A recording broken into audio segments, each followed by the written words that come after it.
go. Okay.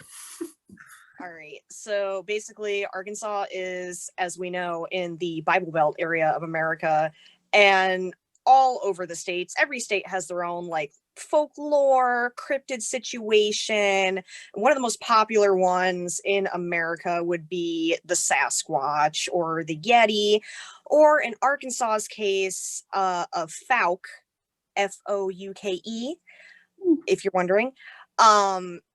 They have the Boggy Creek monster, and he kind of sounds like a mishmash of like Sasquatch and Mothman.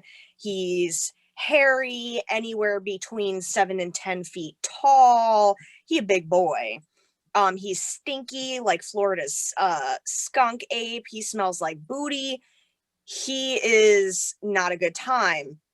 Now, there are accounts of this creature spanning back to the late 1800s, but it really starts ramping up in the 50s, 60s, and particularly the 70s.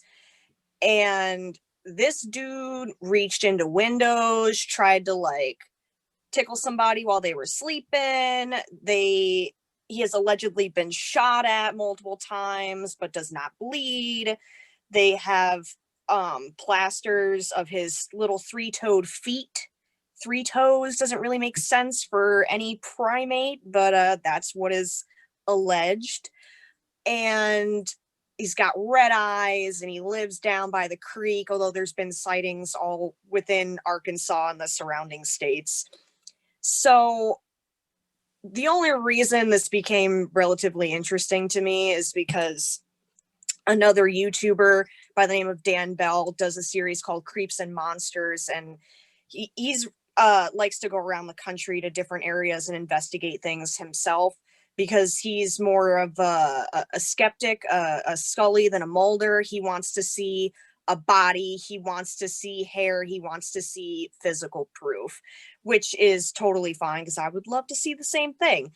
And he does a lot of really cool documentaries, anywhere between 30 and like 60 minutes long, and it's really, really interesting. So his style a lot of times ends up consisting of interviewing folk within the town, asking them like, what do you think about this?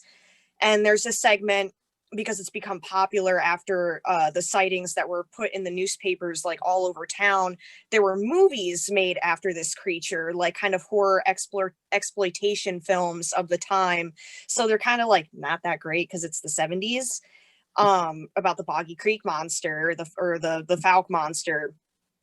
And so that kind of like revitalized the area a little bit. Like people go down there to like this one particular gas station has a museum. The guy that runs the joint has this whole back area with the plasters and the movie posters and all this stuff, alleged sightings and things like that. And you could ask him any question you want and he'll answer it. But later on in the documentary, he's asking a local, like, what do you think? Like, have you seen anything? Like, what's your theory? And things like that. And the man mentions, because of the timing of a lot of the main stories, it would make sense that a lot of people at the time were really racist because it's the South, it's Arkansas. Not a good time. And sorry to anybody from Arkansas. I'm so sorry. I'm not shitting on you, but like, you don't really live in the best state. He suggests that a lot of people were making up stories to keep Black people away at that time. And I, at that point, had never really considered that in terms of cryptid stories.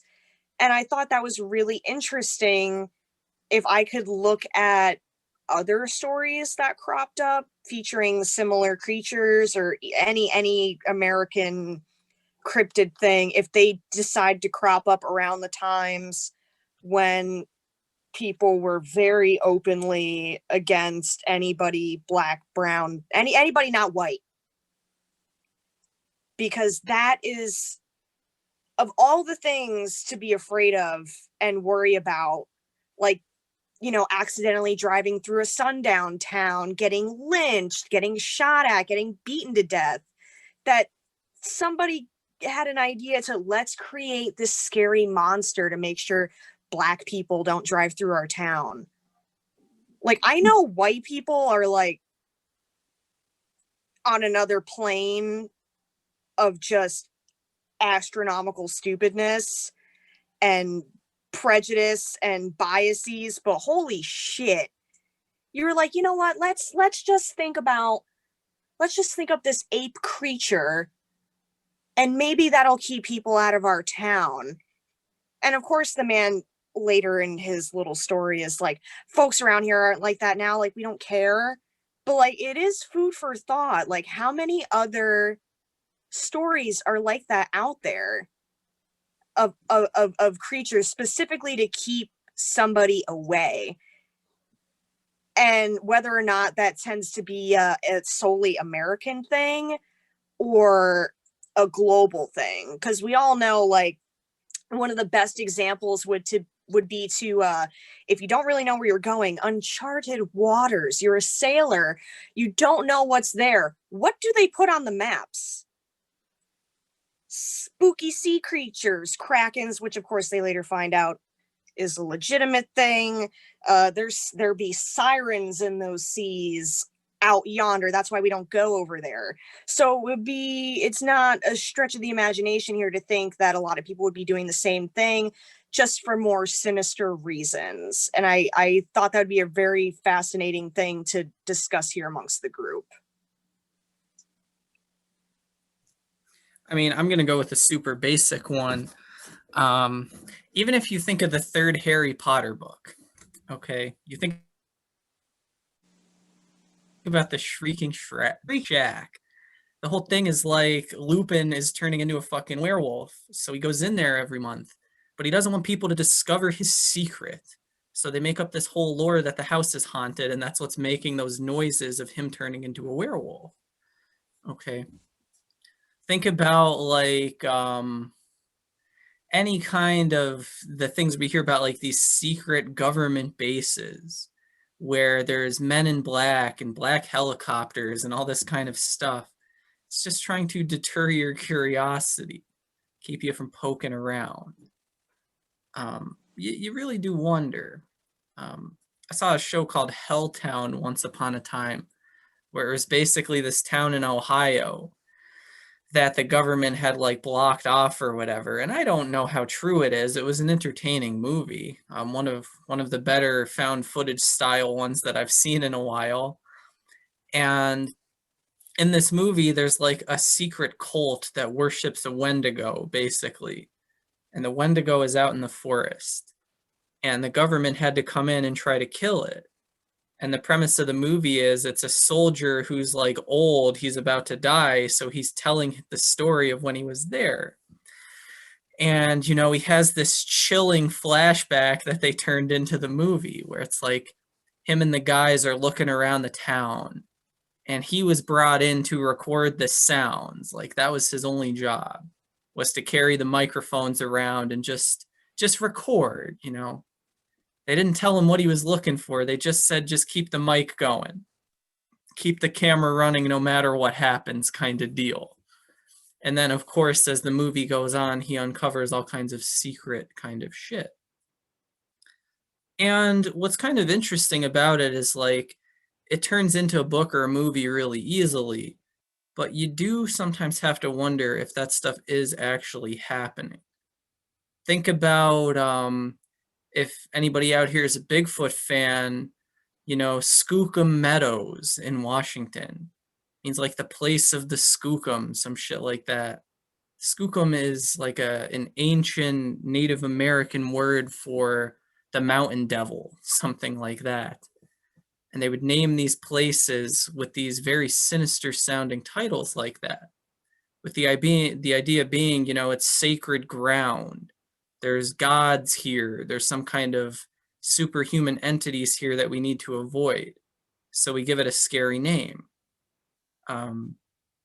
Even something goofy like a Widow's Peak.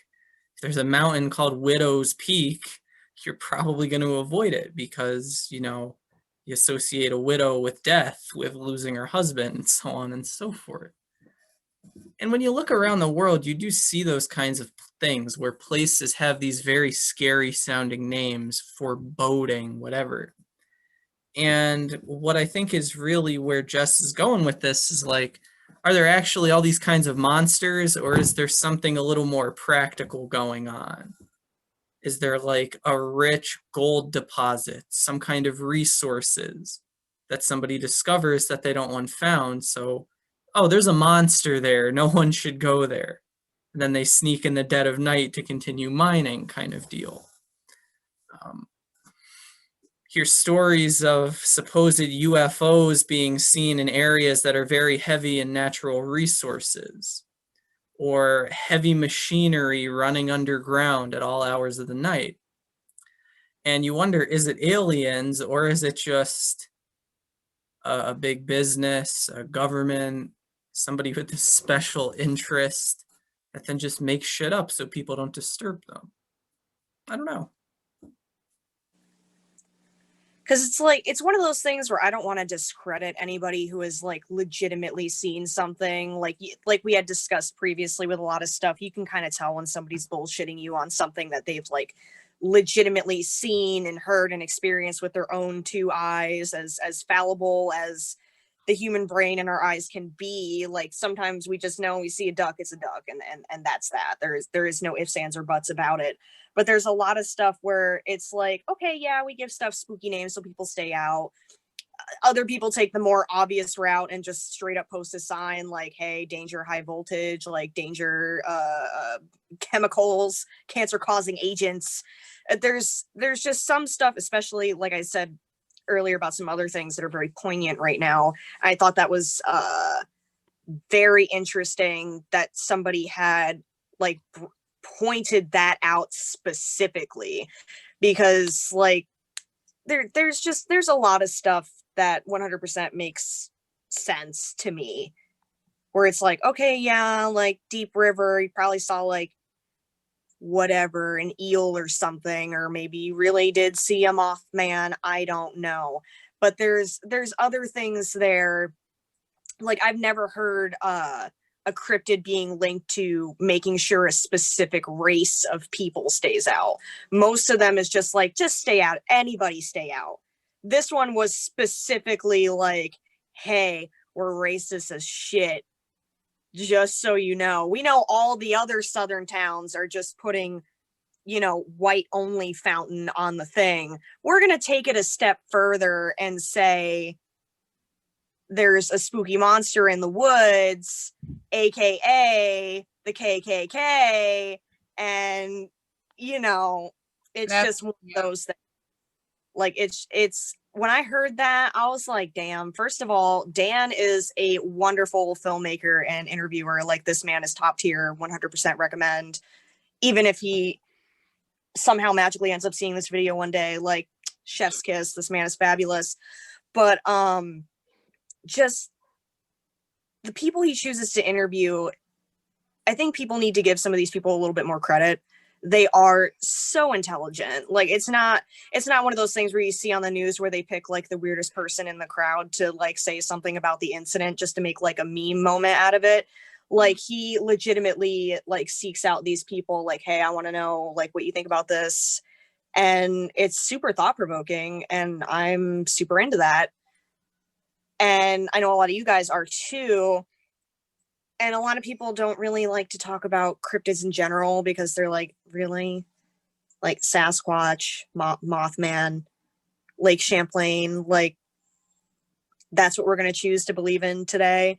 But I mean, how many things have been discovered just because somebody saw a thing once and it was like a bad game of telephone? Like Amanda probably knows, like it was a bad game of telephone where people were like, I saw this thing and it had the tail of a beaver, but it also had the face of a duck, and I am confusion. And they were like, you're a piece of shit. Like, that's such bullshit. What do you mean? And then they were like, hey, so I got it, and it's called a platypus.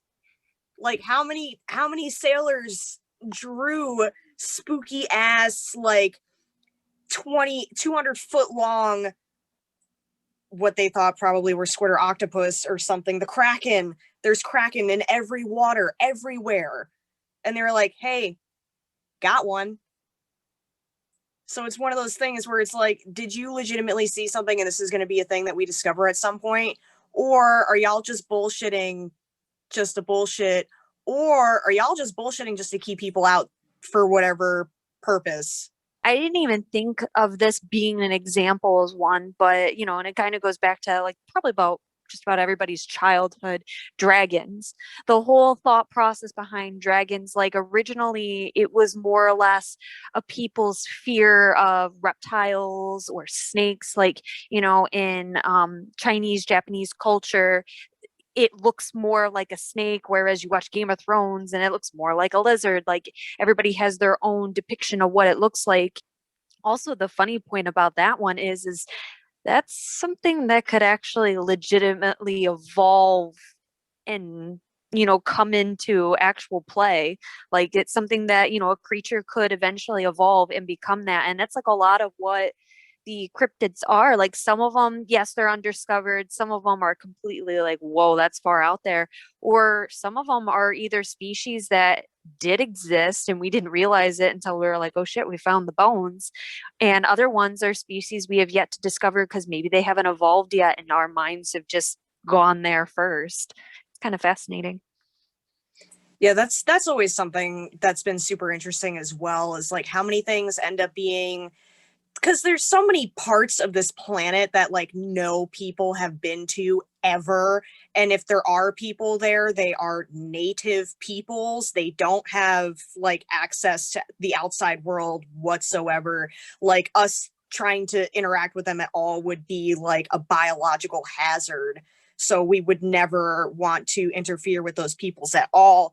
But sometimes it makes me wonder, like, do they know things? Like, do they see stuff that we don't know exist? Like, we will never know that it exists, like, ever. And then there's quite a few cryptids that are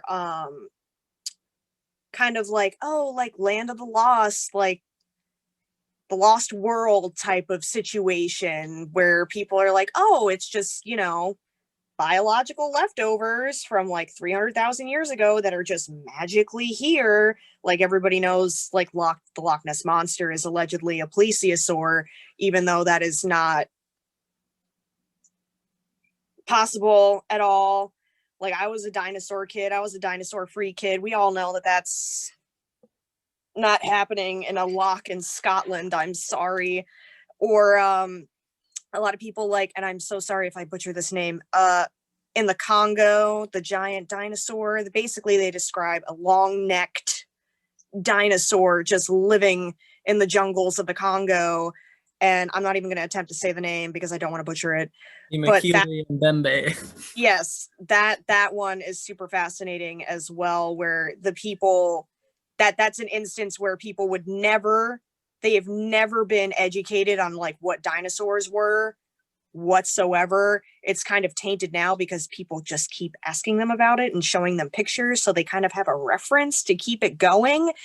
But they're just like, hey, you see, like they would ask them to draw it and they'd be like, you mean this? And they're like, yeah, it's that's what we see in the forests, and we don't go there anymore. And it's like, okay, so could you tell us which way it went? And it's like, no, I'm good, thank you, I'm okay. I'd rather deal with the Mothman than a dinosaur that has magically lived 65 million years somehow. Like that stuff is truly fascinating.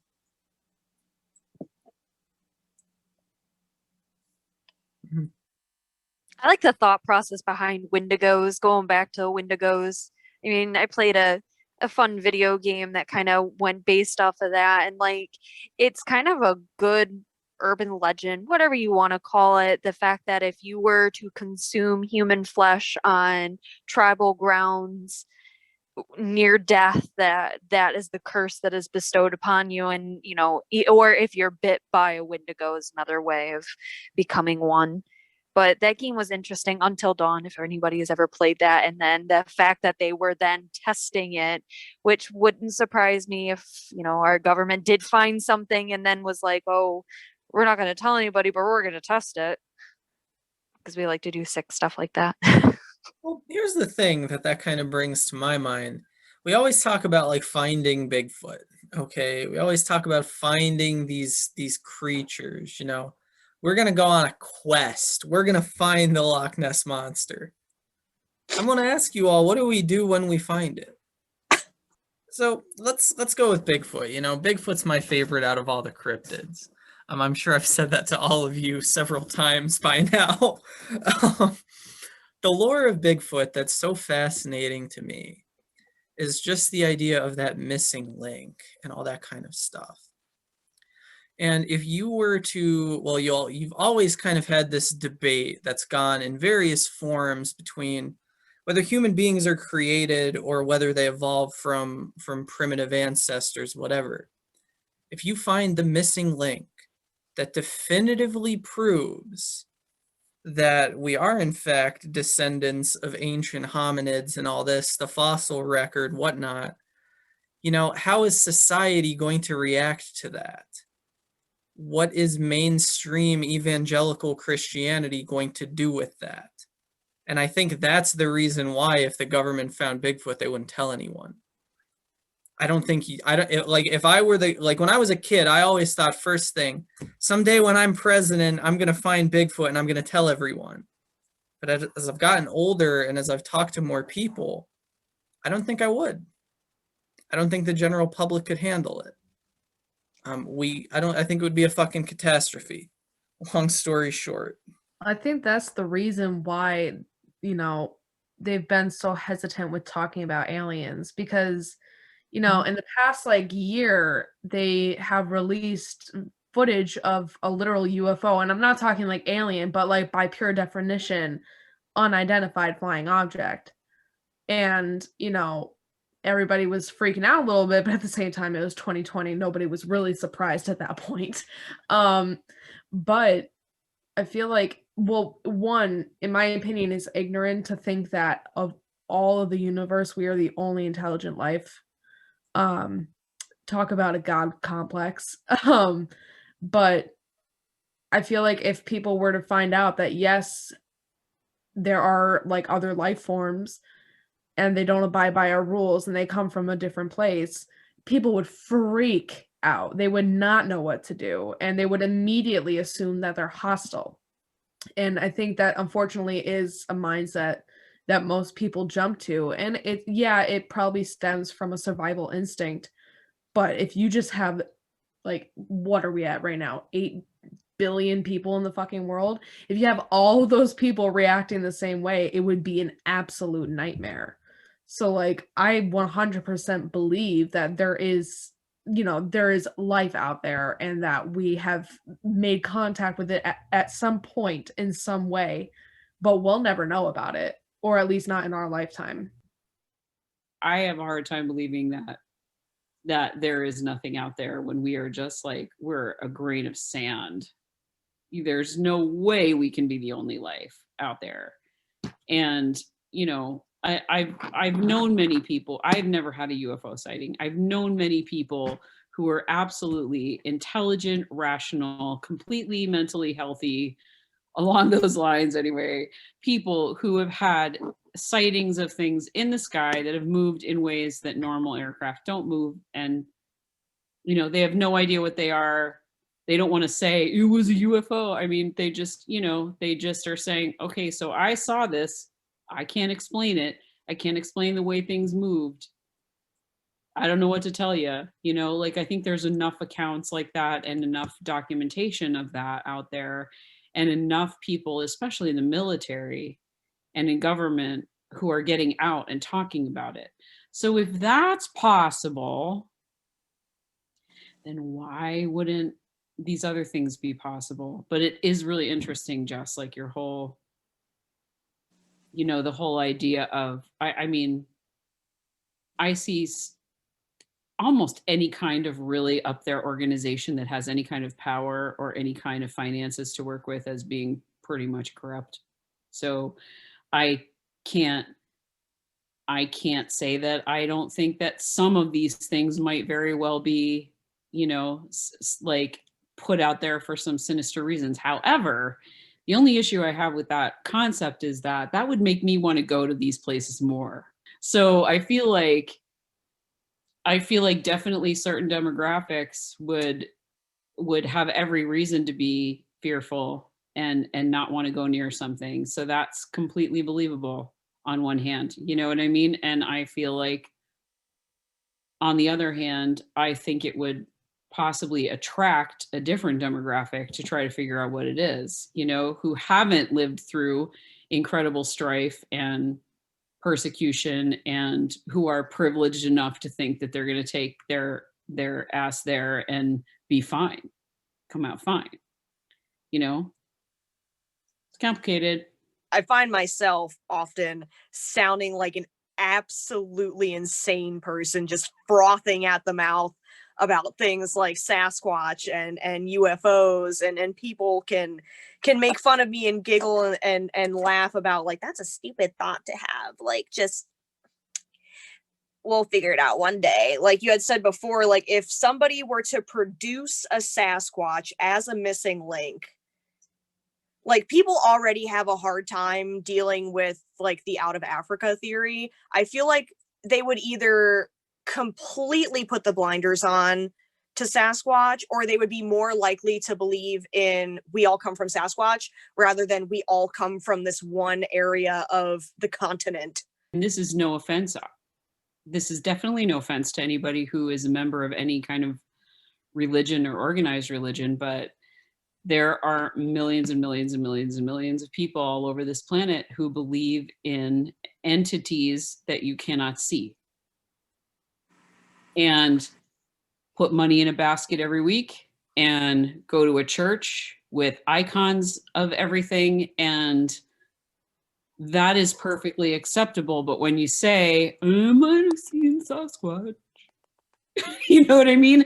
Or I kind of believe in UFOs. It's kind of like, oh, you is crazy. You know what I mean? And I'm just kind of like, well, there's a whole lot of things that a whole lot of people believe that there isn't necessarily scientific proof of, but people have had experiences and they are allowed to believe that, and it's completely normal, you know, and it's been completely normalized. So, I mean, it's another reason why I kind of love the idea of this group and groups like this, because we're talking about stuff, and the more you're talking about it and it's out there, the more everybody can actually get into critical thinking mode. Not that I'm expecting everybody to believe in everything, because I don't even believe in everything, but you know, the more it's not taboo anymore, the more we're actually going to be able to figure out if this stuff is real.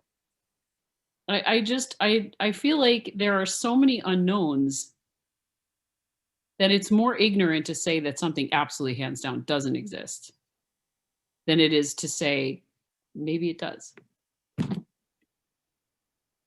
At least to just leave the possibility open. I think that's what, like, a lot of people feel. Like you had mentioned, it's the same thing as anybody who believes in any sort of religion. Like, you're putting your faith in something that it could be there. It might not, but I'm sure anybody who believes in anything would prefer if it was there. But to kind of go on some of the shit you've been saying about if you found out that something you believed in didn't exist, you know, as a religious man, I've fielded this one a lot of times over the years. And I always thought to myself, if I came to die and, you know, there was nothing after it, I wouldn't be upset because I'd be dead, first of all. But second of all, if I got to the end of the road and God himself told me that all that stuff you believed in as a Christian was false, I wouldn't be mad. Because throughout my whole life, I had something to steer me in a certain direction. And what I've seen with people of different faiths and different absences of faith is that it's better to be wrong about something like that and at least know where you're going than to say, I have no idea, and just spin in a circle looking for answers your whole life. So that's how I would interpret that one. As far as like what someone was saying about like different theories about Bigfoot and aliens and how they're all so different and people disagree. I think in a lot of ways, if there is some kind of government conspiracy going on, the best way that they would perpetuate it is to just get the different people in the community to fight with each other instead of, just shutting down one theory and saying, oh, you guys are wrong. Just make up another theory, because pretty soon everybody is choosing sides and fighting. And that's kind of what the so-called Sasquatch community is like right now. So like you got the flesh and blood Sasquatch people. Then you got the people that say it's an alien.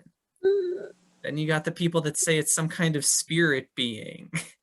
And you got all these, the ultra dimensionals is like one side of the Sasquatch thing. He kind of phases in and out of our reality. There's all these different theories of Bigfoot. The government doesn't have to say anything, because the people who believe each of these is so passionate about it that they kind of dedicate their existence to shitting on the people that believe the other theories. And it kind of clouds itself. Some of the shit that goes on within the Sasquatch and Sasquatch related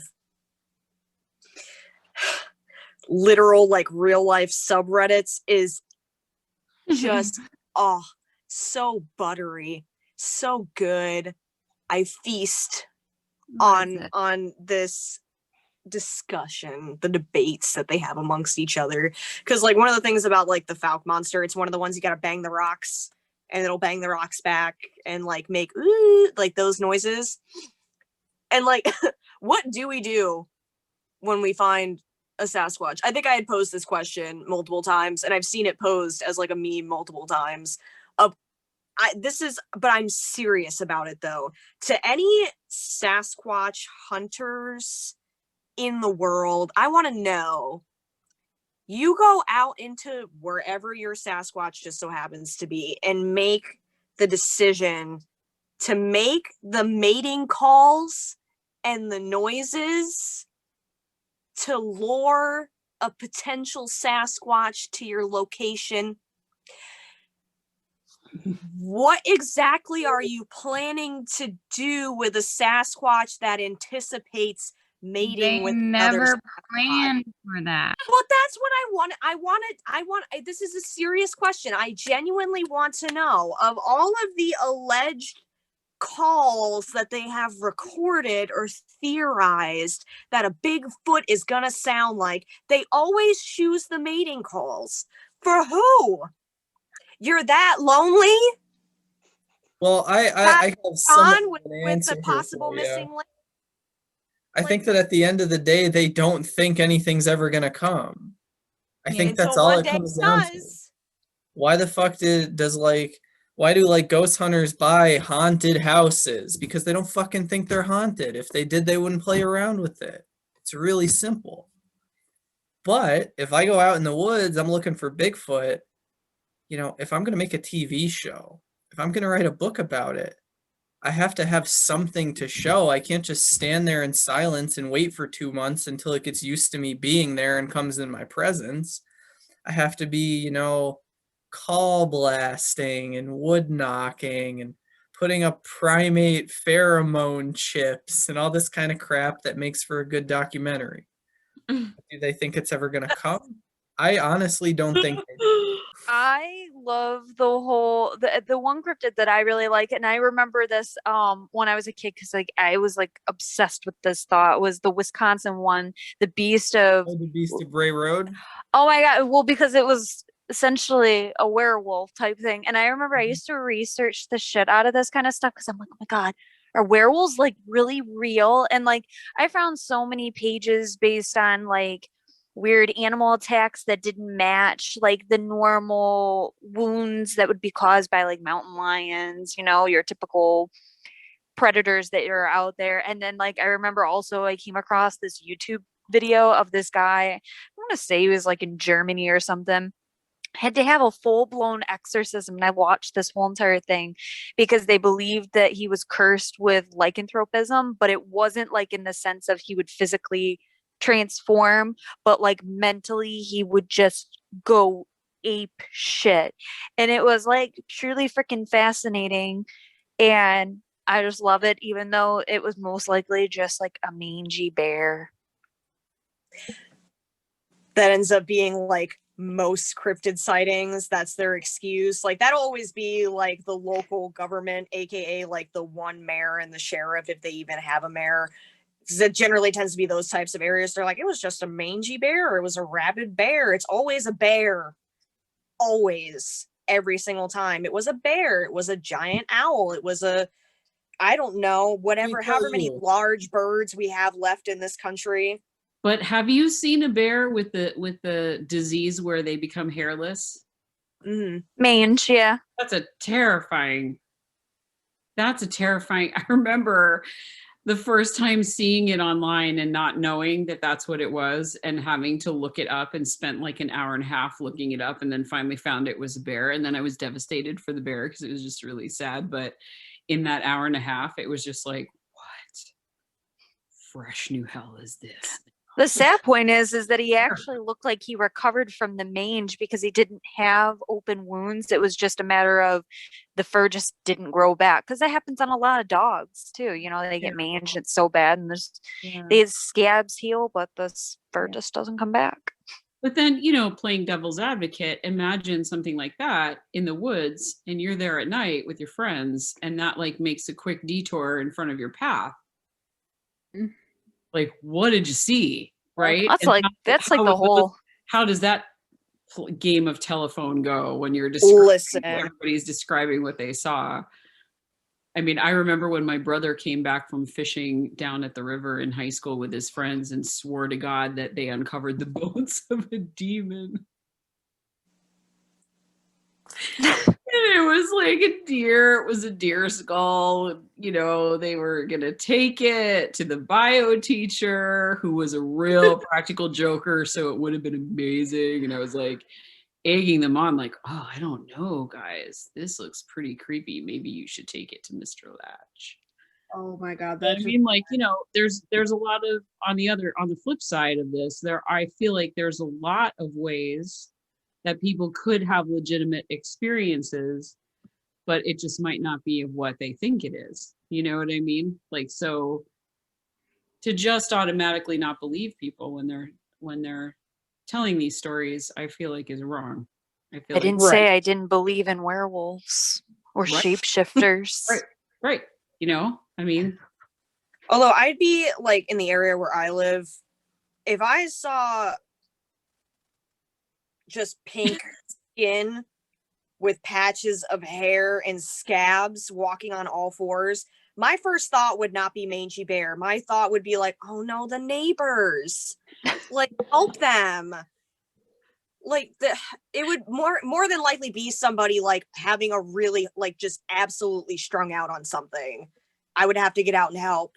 And then lo and behold, it would probably be some like weird shit, and I would get got, and I would never be seen or heard from again. Do we have any local stories of cryptids around? I don't know how believable they are. Yeah. I think we end up having more like, not necessarily cryptids, but like folklore situations. Like Suskin Stalker and all of that stuff. Yeah, like I kind of have one that I just kind of found out. Like I always remembered this thing happening, but then I remember, like, I was like, oh yeah, I forgot that kind of happened to me, like, as a child. And I just started like Googling things to see if I could find out any information. And I was like mortified a little bit. So I just go into that really quickly in terms of like local-ish folklore, since a lot of localized folklore seems to end up being the tri-state area for most things. There was a time I remember in my life as a young lass where, because my parents, they're not from this area, they came up here from New Jersey, so they would drive around a lot and try to find like different ways to go somewhere. They would just, a lot of parents do this, put their kids in the back seat and drive around till they go to sleep so they can like covertly transport them to their bed. Meanwhile, where are we going? What are we doing? Can I get a chocolate milk from McDonald's? Like, I was just up, And I remember my mom, for whatever reason, we were out. It wasn't particularly late. I just remember it was very dark. And it was one of those evenings where it's like half a moon. And she decided we're just going to drive around from like blacktop roads over to dirt roads, back to blacktop roads, up someone's driveway, out yonder as the crow flies, all that jazz. For like a while. And no, so like kid time, a while is anywhere between 15 minutes and 3 hours. So I, like many children, used to like to look out the window and imagine somebody like keeping pace with the car, like running and jumping on things for whatever reason. But a lot of people don't like to talk about that type of stuff. And a lot of the back roads here always end up at like a crossroads situation. And a lot of times there are just animals just hanging out, you know, turkeys, deer, what have you. So my mom would always used to like to stop at these crossroads and quadruple check that nothing decided to just dart out and then now her car is totaled while my child is in the back seat situation. So I remember she rolled up on this like crossroads intersection, dirt road situation, and she's just kind of edging through. And when I look down the road, there's just a guy walking in the middle of the road. Hmm. I was like, okay, there's just a dude. And some of the dirt roads get really washed out when it rains, like really washed out, because they're like surrounded by cornfields and shit. So they want all the water to go where it needs to go, to not, you know, water the crops, but don't over water the crops situation. And she had stopped for whatever reason. Like maybe I asked her for something. I don't exactly remember that part, but it was near another intersection. I think you could like one way would go towards somebody's farm, and then the other two ways would go to like two separate routes or whatever. And I think she was trying to decide like, which way do I want to go type of thing. Eeny, meeny, miny, mo. And I look again, and the guy that was down the road is like now behind us, like walking up behind us. And some of the farms, a lot of farms actually, since they have so many fields, sometimes they'll have like a shack just hanging out in the middle of the field and you put whatever in there. I don't know anything about farms, but be a shack there. And a lot of times by the shack would be this little lane that would have a light to let people know like, hey, shack's here. This is where you go to do that. And when he started to come under the light, and when he did, 6-year-old me was like, that man doesn't have a face. Like at all. Like the features are vaguely there, but it looks like somebody tried to make a man out of deli meat, but like rotten deli meat. Just absolutely, like, it sounds horrible, but when you throw acid on a person and their skin melts off, it looked like that, but it also looked like somebody tried to push the skin and hold it into place so that it wouldn't go anywhere. And I was like, Mommy, that man has no face. And she was just like, huh? And she was like looking around to see where this man is. And she was like, I don't know what you're talking about, and speeds away. Which I didn't think anything of as a child, but as an adult, I was like, she obviously sped away because she also saw the man with no face. And for whatever reason, that didn't freak me out as a kid. I wasn't like, oh, he didn't have a face. Like I was just like, oh, he has no face. It's fine. People don't have faces sometimes, I guess. But as an adult, when I started thinking about like things that happened to me as a child, I was like, why was I not more freaked out by this? And I started just randomly Googling like man with no face. And I think like a Wikipedia page comes up now. Let me double check to see if it's still there.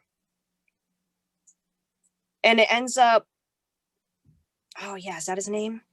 Yeah, Raymond Robinson. Yeah. Beaver County, Pennsylvania. That ends up being the thing that comes up, and that is like exactly what I saw as a child. No joke. Severely disfigured man whose years of nighttime walks made him into a figure of urban legend in Western Pennsylvania. Huh. Like, I feel like I've heard this story before from you and like the butt hut. I could be wrong. It Probably. sounds very familiar. Yeah, I don't tell it that often because I'm just like, damn, was I okay as a kid that like didn't freak me out, and now it does, that I just saw this gentleman like on a country road at night, and my mom acted like she didn't see it because she didn't want me to freak out.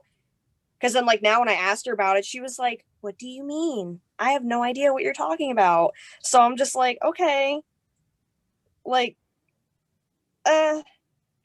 it's just one of those things where, like, it even says, like, on the Wikipedia page, local tourists would drive along his road in hopes of meeting the Green Man or Charlie No Face. They passed on tales about him to their children and grandchildren. People raised on these tales are sometimes surprised to discover that he was a real person who was, like, well liked by his family and neighbors. Like, this poor man was disfigured, and it's one of those things that, like, makes you wonder because, like, did I really see that shit as, like, a whole child?